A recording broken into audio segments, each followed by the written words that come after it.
Re. Bon, franchement, merci. Merci pour toutes ces questions, ces réactions, très, très stimulantes, très intéressantes. Il faudrait simplement me donner, je pense que les amis, vous m'avez réservé une bonne part de vos questions, donc il faudrait simplement me permettre de répondre à toutes les questions. J'espère que ce sera possible. En tout cas, je commence par le commencement et je vais essayer de répondre à chacune des questions qui ont été soulevées. Alors, cher ami Karim Kazi, comme tu l'as rappelé, nous partageons beaucoup de choses, donc ce n'est pas la peine de nous attarder sur tout ce qui nous réunit.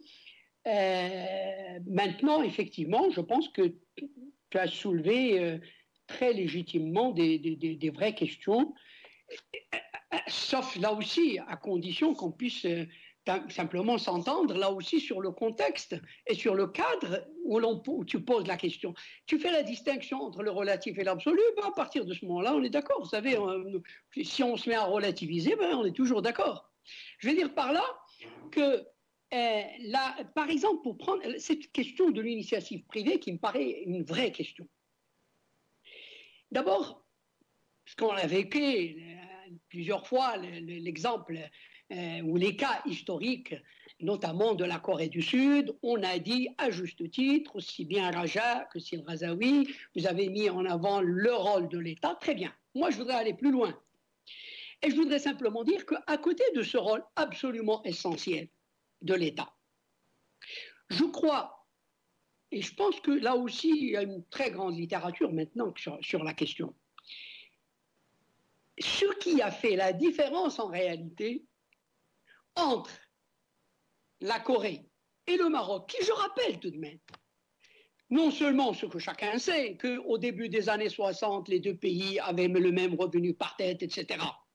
Mais je dirais même au niveau des choix dont je viens de parler tout à l'heure, grosso modo, l'État de Corée du Sud, au début des années 60, a fait les mêmes choix.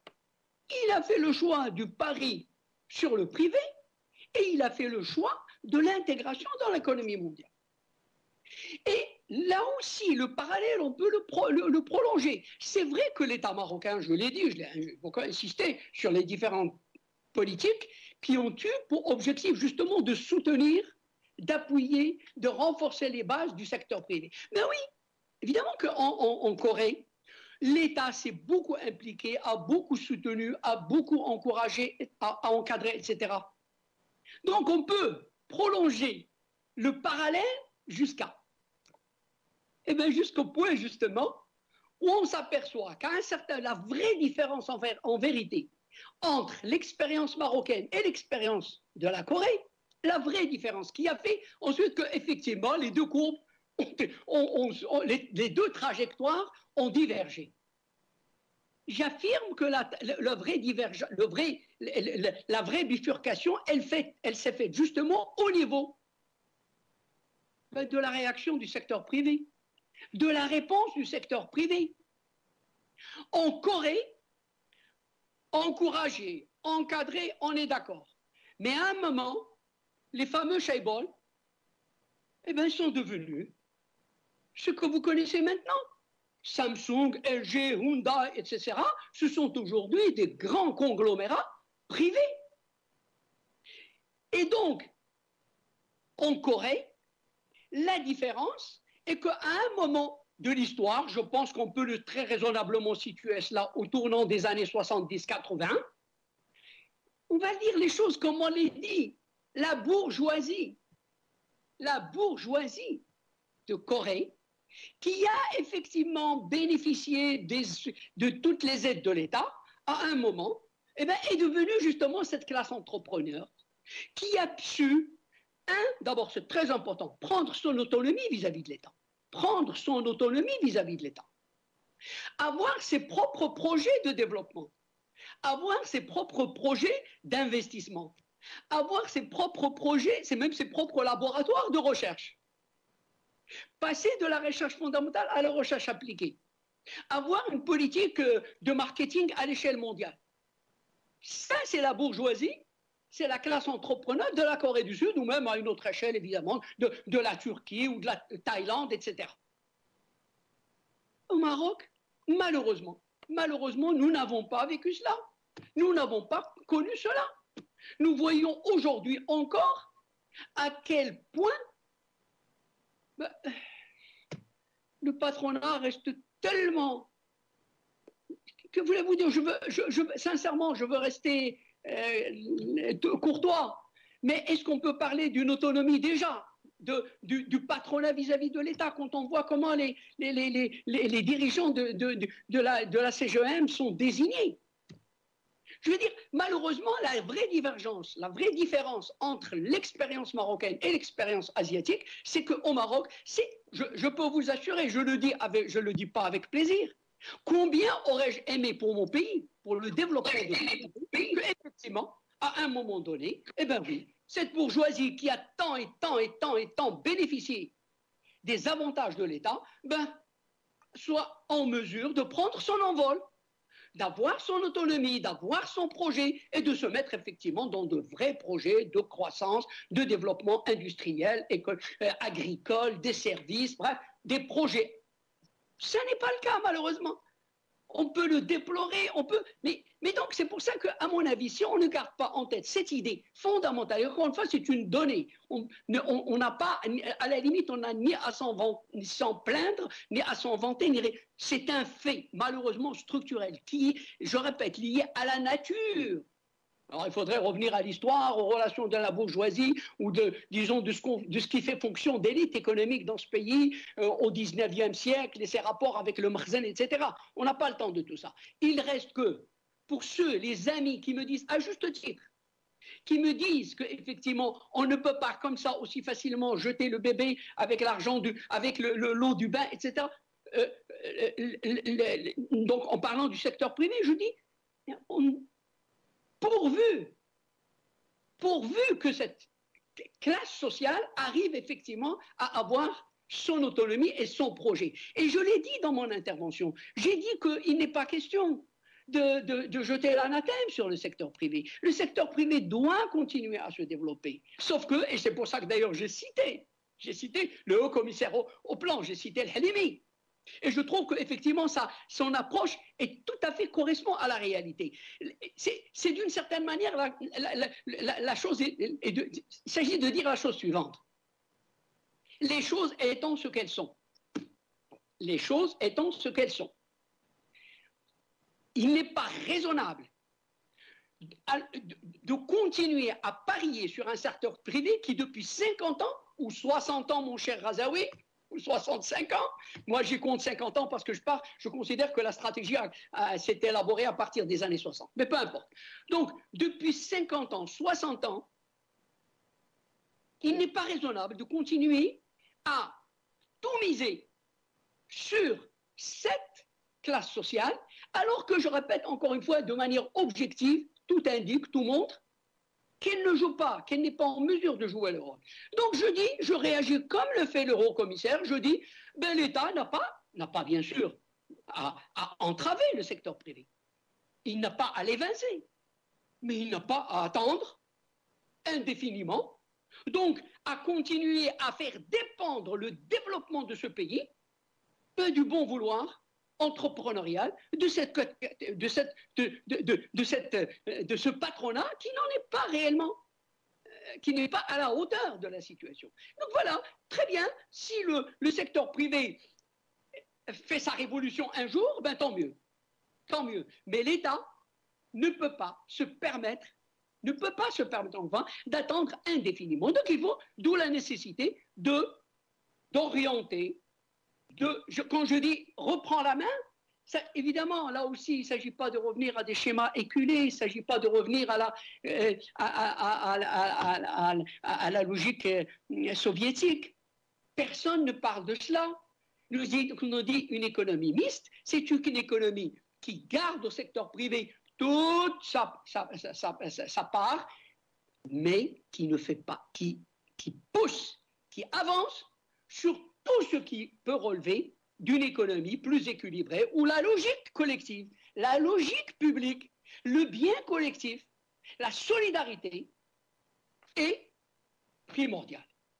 Alors, donc, il y a un autre élément, franchement, dans ce que tu as dit, Karim, qui me gêne un petit peu. J'ai l'impression que une sorte il y a une crainte du public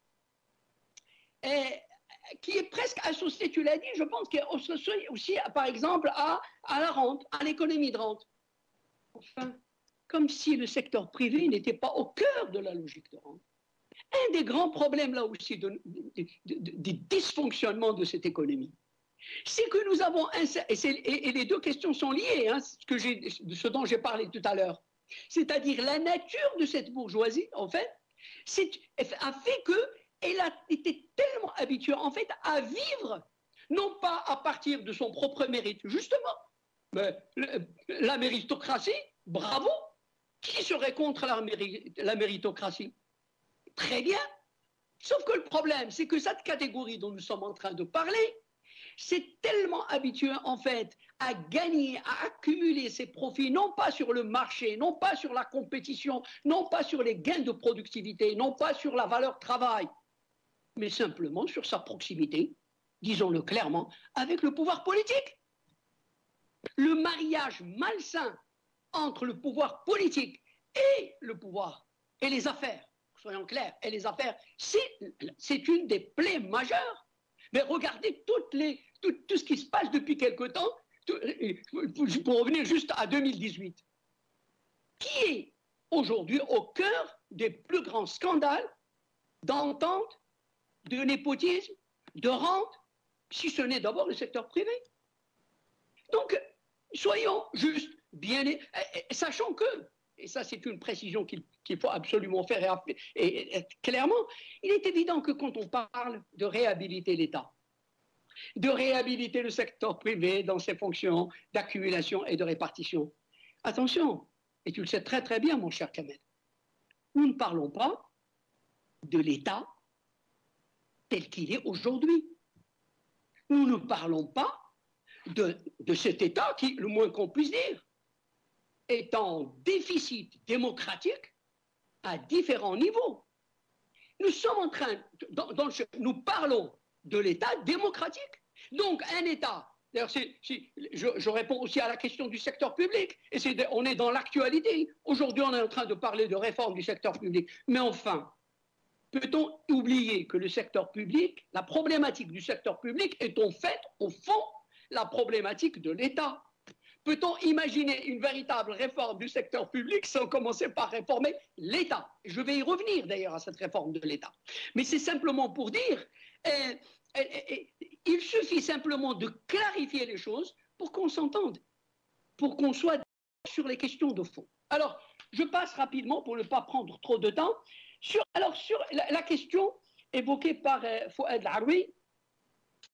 D'abord, je remarque, j'apprends qu'il y a une petite musique qui consiste à dire que le double choix était un mauvais choix. Vous savez, moi j'apprends cela et je peux t'assurer, mon cher, que je m'en réjouis.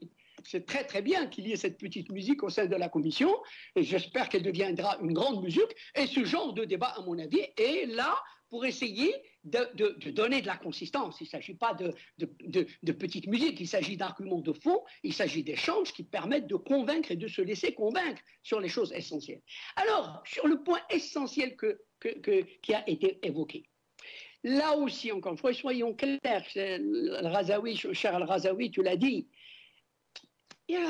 personne n'a jamais parlé de se barricader derrière des frontières et de revenir à l'autarcie. Vous savez, honnêtement, je le dis là aussi comme tu l'as fait, cher Laoui, je le dis avec l'amitié et le respect. Mais vous savez, malheureusement, c'est trop souvent dans certains arguments, quand on veut tuer son chien, on l'accuse de la rage. Personne ne parle de l'hypothèse qui sous-tend la question. Personne ne dit que demain, on va empêcher les Marocains d'avoir leur Samsung ou leur truc. Par contre, est-ce qu'il est raisonnable de continuer cette ouverture-là? Moi, je ne dis pas l'ouverture. Je parle de cette ouverture-là. Et c'est quoi cette ouverture? C'est une ouverture qui s'est révélée complètement contre-productive. C'est une ouverture où nous avons tout perdu. Et je l'ai expliqué. Pourquoi? Parce que nous avons pris les choses à l'envers. Au lieu de commencer par renforcer notre tissu productif et notre compétitivité et notre offre exportable, nous nous sommes mis à signer des accords de libre-échange, d'ailleurs des accords qui ont été mal réfléchis, mal étudiés, mal gérés, bref. Donc, là aussi, la question n'est pas de priver les Marocains de quoi que ce soit. La question est d'avoir une vision d'ensemble il faut être honnête et aller jusqu'au bout. La question de la démocratie telle que tu la poses, elle est intéressante. Mais enfin, honnêtement, je ne sais pas ce que ça veut dire, Anna. Moi, être démocratie dans un pays, quand je vois par exemple l'offre absolument hallucinante de produits de luxe dans les magasins. Mais dans un pays où les 3/4 de la population, comme je l'ai dit tout à l'heure, ont dû tendre leurs mains pour avoir 1000 dirhams de l'État pendant la crise Covid. Il faut quand même là aussi, oui, là, il faut relativiser. Je veux dire, vous savez, on manipule des notions de démocratie, de liberté. À mon avis, vous savez, c'est vraiment un terrain glissant. Moi, je crois fondamentalement que, tout bêtement, comme les grands que tu connais l'ont dit, la liberté s'arrête là où celle des autres commence. Et en l'occurrence, il y a des contraintes globales qui s'imposent à tout le monde. Il y a des contraintes. L'essentiel de la démocratie. La démocratie, c'est que dans l'effort, dans le sacrifice, que tout le monde, sans exception, soit au même niveau. Ça, s'il faut des sacrifices pour se restreindre, parce que nous avons, je rappelle, je l'ai dit, nous ne pouvons pas, qui peut imaginer qu'on continue à générer chaque année 20%, presque 20% du PIB de déficit commercial. C'est intenable. C'est intenable. Donc oui, d'une manière ou d'une autre, il faudra, j'ai dit, moi, l'expression que j'utilise, c'est repenser notre schéma d'ouverture. Oui, il faut repenser tout cela, mais sans pour autant verser dans les extrêmes, ni dans un sens, ni dans l'autre. Il faut repenser notre schéma d'ouverture vis-à-vis de l'extérieur. Alors, la question, mon cher Ben Moussa, tu m'as réservé une bonne partie de tes questions, et là aussi, j'espère que j'ai la volonté d'interagir avec toi, d'échanger, tu sais que c'est toujours un plaisir, et je veux effectivement ne rien laisser dans les éléments que tu as avancés pour les discuter. D'abord, tu dis les choix passés. Non, je parle des choix actuels. Hein. J'ai dit les choix passés, bien évidemment. J'ai dit que ce sont des choix qui ont été faits dans les années 60-70, mais c'est des choix, justement, qui sont permanents, qui sont actuels. Aujourd'hui encore, regardez toutes les politiques, à commencer par les plans sectoriels, les grands chantiers, toutes les politiques publiques, je ne parle pas des ALE, etc., s'inscrivent dans ce double choix fondamental dont j'ai évoqué. Donc ce sont des choix d'aujourd'hui. Maintenant, tu me dis, c'est très bien, le problème de toutes ces rencontres, c'est que oui, on a 20 minutes, 30 minutes pour parler de tellement de choses. C'est évident que les 20 ou 30 minutes que j'avais ne me permettaient pas de rentrer dans les détails des instruments que tu as évoqués à juste titre. Mais il n'y a aucun problème. Chaque élément que tu veux nécessite un débat très très important. Je vais te donner et tu dis, on aimerait bien quelques instruments, quelques positions, etc. Parfaitement, parfaitement. Alors, entendons-nous bien. D'abord, tu as les instruments.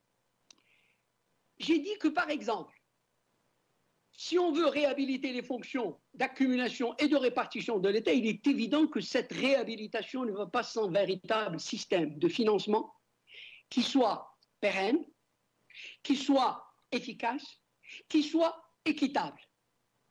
Et tu le sais bien, tu m'as dit la réforme fiscale, je vais te répondre. Moi je considère qu'effectivement, pour une raison très très simple, tu connais les analyses que je fais là-dessus. Vous savez, aujourd'hui, il y a un ratio qui dit tout. C'est le ratio que moi j'appelle le taux d'autosuffisance fiscale. En clair, quand vous avez 100 de dépenses publiques, je parle du budget général de l'État, quand vous avez 100 de dépenses du budget général de l'État, vous avez à peine 60 de recettes fiscales. Tout le système fiscal permet de couvrir 60. Ça veut dire que, fatalement, le reste, pour la grande partie, vous allez le chercher dans l'industrie. dans l'endettement. Et c'est ce qui fait que l'endettement est devenu une source structurelle d'équilibre dans le pays. Bien. Il faut donc une réforme fiscale. Il faut améliorer ce taux d'autosuffisance. Comment? Fixement, je ne vais pas. Il faudrait tout un truc pour décliner les différents éléments de la réforme. Mais s'il faut se tenir à quelques éléments, je m'en tiendrai à quelques éléments. Un, moi je pense qu'il faut commencer par l'impôt sur le revenu. On a un impôt sur le revenu qui est à la fois inefficace et inéquitable. Pourquoi? Tout simplement parce que, d'abord, il surtaxe les revenus moyens et les revenus du travail. Et quasiment défiscalise ou sous-fiscalise les revenus du capital. Or, un des principes les plus élémentaires, c'est de l'équité horizontale, même pas de l'équité verticale. C'est qu'à revenu égal, impôt égal. Il faudrait qu'on arrive à un impôt, ce n'est pas le cas aujourd'hui. Il faudrait qu'on arrive à réellement avoir un impôt général sur l'ensemble des revenus, qu'ils soient des revenus du travail ou des revenus du capital, pour les soumettre à un même barème d'imposition. Première chose. Deuxième chose, évidemment, marquer la solidarité. C'est à travers un barème progressif. Vous savez, une des grandes erreurs commises sur les 30 dernières années, c'est que justement, alors là, en succombant aux sirènes du consensus de Washington, on a baissé la pression fiscale, on a baissé, notamment surtout sur les hauts revenus et sur les grandes fortunes, et on se retrouve aujourd'hui avec un système qui n'est ni efficace ni équitable. Donc, il faut accroître la progressivité de l'impôt sur le revenu. Ai-je besoin de vous rappeler tout ce qu'on a cité les travaux de Piketty? Il n'y a pas de mystère. D'ailleurs, avant de parler de cela, Piketty dit une chose très très simple. Il y a un niveau de pression fiscale en fait qui correspond simplement aux fonctions régaliennes de l'État.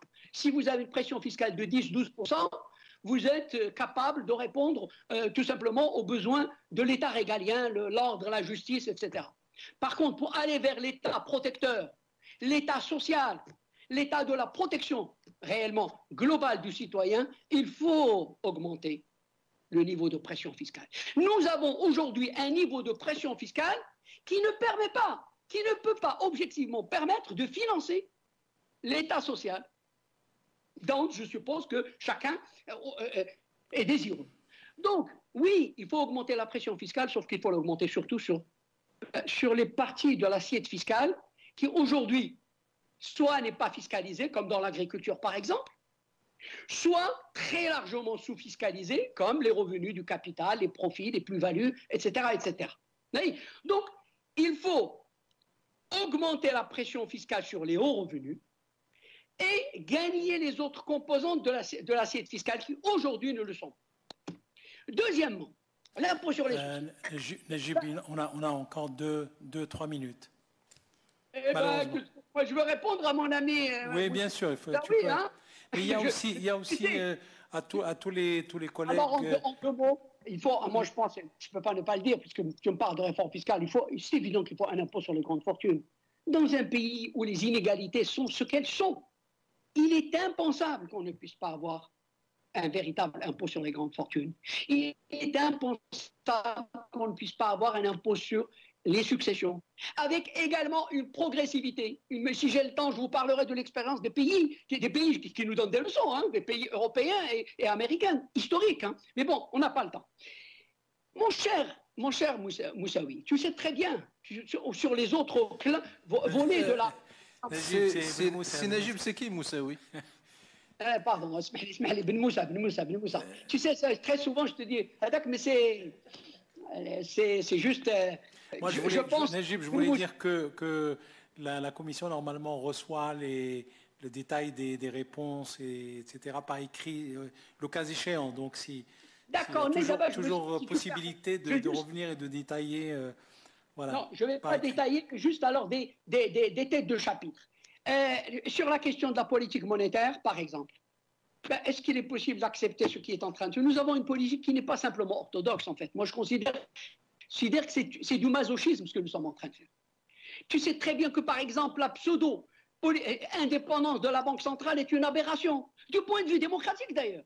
Du point de vue démocratique, mon cher Laroui. Voilà un déni de démocratie.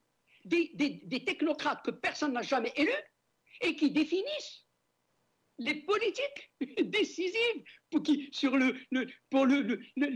vie quotidienne des gens. Bien, tu sais très bien, par exemple, une autre idée qui, personnellement, sur le plan toujours du financement, qui me tient à cœur et que je trouve sincèrement utile de la creuser au moins. Je ne dis pas, c'est la question de la conversion de la dette en investissement. Conversion de la dette intérieure. Je dis bien, parce que la dette extérieure, on l'a déjà convertie dans le passé. On connaît cette histoire. Là, aujourd'hui, ce qui est en question, c'est la conversion de la dette intérieure en investissement. Je peux t'assurer qu'à partir simplement de ce volet-là, de ce volet, on peut aller très très loin, dégager des moyens de financement considérables et régler au passage des problèmes comme par exemple celui de la Samir. Comme celui de la Samir. Je ne comprends pas comment est-ce qu'on ne met pas en œuvre une telle solution pour régler un problème aussi important que celui de la Samir. Bon, bien. Est-ce que tu as évoqué une autre question qui me paraît importante. Nous n'avons pas été une économie libérale, nous sommes plutôt une économie mixte. Entendons-nous bien. Évidemment qu'il y a toujours plus libéral que soi, il y a toujours moins libéral que soi, il y a toujours... Il est évident que tout dépend de là où vous mettez le curseur. Vous savez, moi, quand je vois les éternels revendications du patronat vis-à-vis de l'État, vous savez, je pense toujours à ce fameux livre de François de Closet des années 60 qui s'appelait « Toujours plus ». Toujours plus.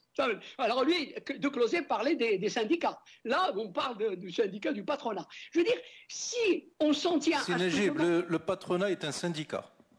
Exact, exact. Alors c'est le syndicat du patronat, alors que de Closet parlait du syndicat des ouvriers, enfin des salariés, etc. Bref, ce que je veux dire par là, c'est que bien évidemment qu'on peut toujours trouver des choses qui manquent. J'ai dit d'ailleurs l'intervention du secteur public, elle était en principe, et j'insiste là-dessus, au départ du processus, l'intervention de l'État était tout à fait légitime, tout à fait compréhensible. Nous sommes au début de l'indépendance, nous n'avons pas encore justement une classe entreprenante capable justement de prendre en charge les choix de développement que nous avons faits. Je comprends que l'État investisse avec un secteur public, etc. Là où ça n'est plus, où ça devient un problème, c'est que, est-ce qu'à mon avis, on oublie cette dialectique sur laquelle on oublie d'insister. C'est qu'en réalité, si l'État, si le secteur public, d'ailleurs c'est ce qu'on voit dans les chiffres aujourd'hui, si les 2/3 des investissements, les 2/3 de la formation du capital fixe aujourd'hui dans ce pays sont encore publics, tout simplement parce que le secteur privé, justement, n'a pas été en mesure de prendre en charge l'investissement. Alors, on peut éterner aujourd'hui, oui, l'investissement privé, c'est quoi? Selon les chiffres de la Banque mondiale, c'est 1/4 de la formation du capital fixe. Comment vous n'avez pas dit, vous imaginez si l'État, dans cette situation-là, donc je répète, dans cette situation de défaillance du secteur privé, si l'État réduit ses investissements, ben vous n'aurez pas les 3% de croissance, vous aurez 1 ou 0 croissance. Donc, c'est pour vous dire qu'à un moment, on peut même arriver un peu à cette histoire de la poule et de l'œuf. La présence du secteur privé, du secteur public en elle-même peut être discutable. Il y a plein de choses que moi je considère, c'est le secteur privé qui gagnerait à les prendre en charge. Il y a plein d'investissements que l'État n'a pas à faire.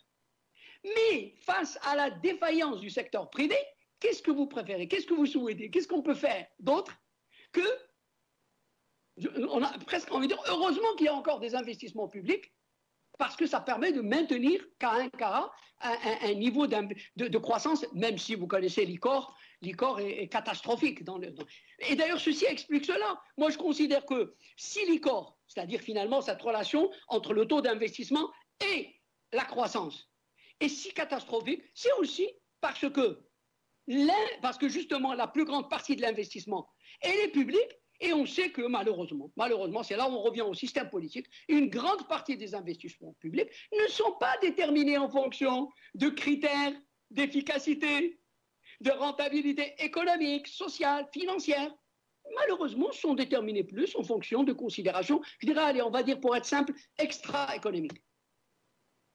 Je n'ai pas besoin de multiplier les exemples. Donc, c'est vous dire, vous voyez, personne ne souhaite l'intervention de l'État comme ça pour le plaisir de l'intervention de l'État ou du secteur privé. Mais il y a une réalité qui est d'abord liée à la défaillance du secteur privé. Je suis désolé, je rappelle encore, c'est une réalité qu'on peut dire amèrement, mais qui est là et qui impose donc ce changement, encore une fois, sans poser problème, sans désavantager, sans nuire au secteur privé. Il faut que l'État réoriente sa stratégie dans d'autres directions. Alors, il y avait une autre question sur la réforme, sur les responsabilités, la reddition des comptes.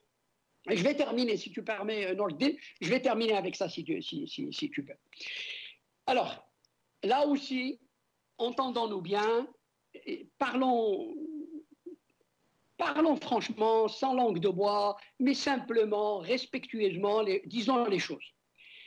Nous sommes dans un système politique qui, par lui-même, se définit comme étant une monarchie exécutive. Une monarchie exécutive, c'est une monarchie où le chef de l'État, le monarque, est le chef de l'exécutif. Et tu sais très bien, mon cher, tout le monde sait très bien que le problème, en fait, au-delà de... Je ne fais aucun jugement de valeur, j'analyse très froidement les choses. Le vrai problème, du point de vue de l'efficacité des choix et de l'efficacité des projets économiques, c'est que le monarque qui prend des décisions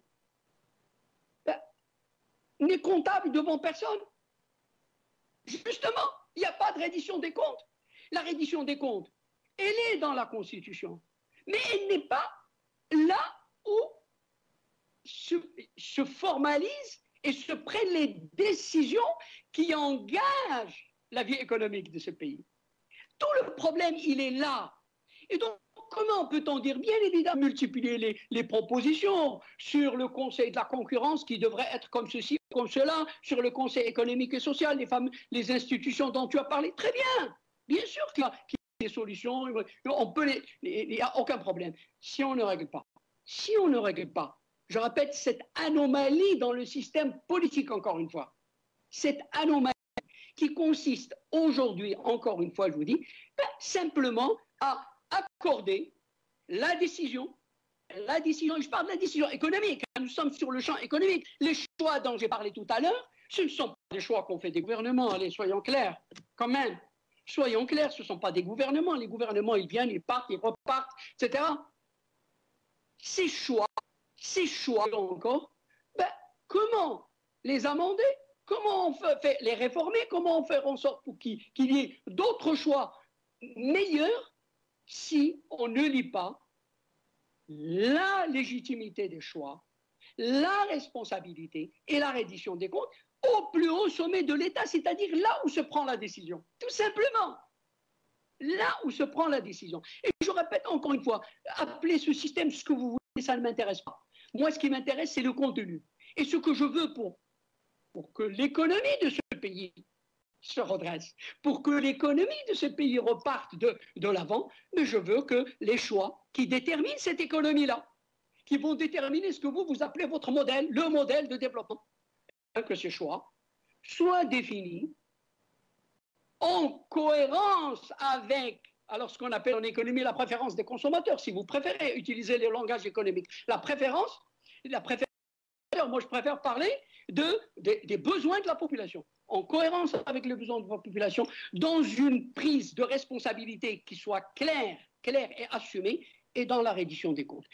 C'est ça ce que j'appelle tout à l'heure, ce que j'ai appelé tout à l'heure, le préalable. La première réforme, elle n'est pas économique, elle est politique, je suis désolé. Et si la Commission, je le dis avec respect, avec l'affection que j'ai pour les amis que j'ai, là, si dans votre rapport, vous ne mettez pas en avant, avec tout le respect nécessaire, toutes les formes nécessaires, là, il n'y a aucun problème.